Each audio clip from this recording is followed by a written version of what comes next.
Agreement between the UK and the rest of the EU over David Cameron's reform proposals is possible next month, one of the leading negotiators has said.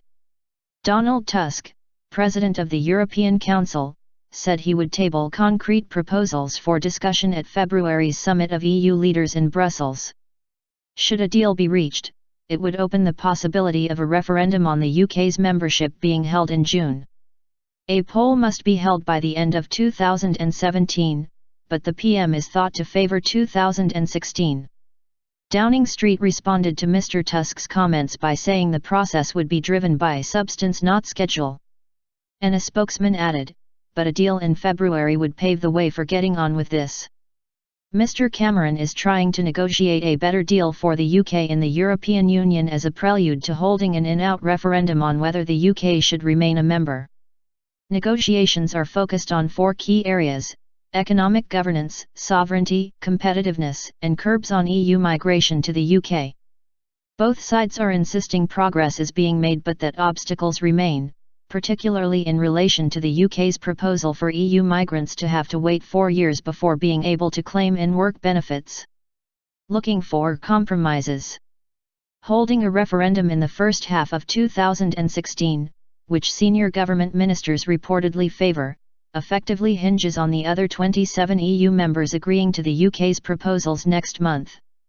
Mr Tusk, the former Polish Prime Minister who now chairs meetings of the European Council, has raised expectations of an agreement, tweeting that he would put forward detailed proposals in the run-up to the summit.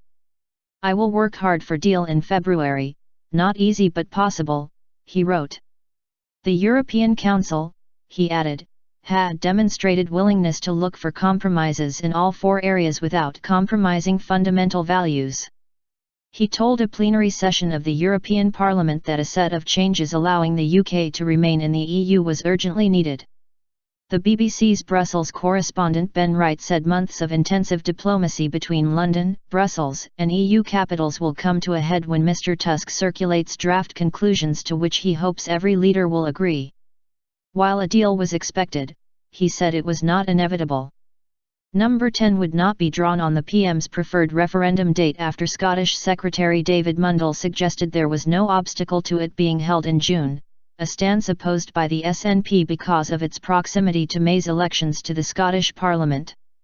Speaking on Tuesday, UKIP leader Nigel Farage predicted a weak compromise on the issue of migrant benefits. Citing the sexual assaults on German women in Cologne on New Year's Eve, he claimed the issue of border control and the safety of British women would be central to the referendum.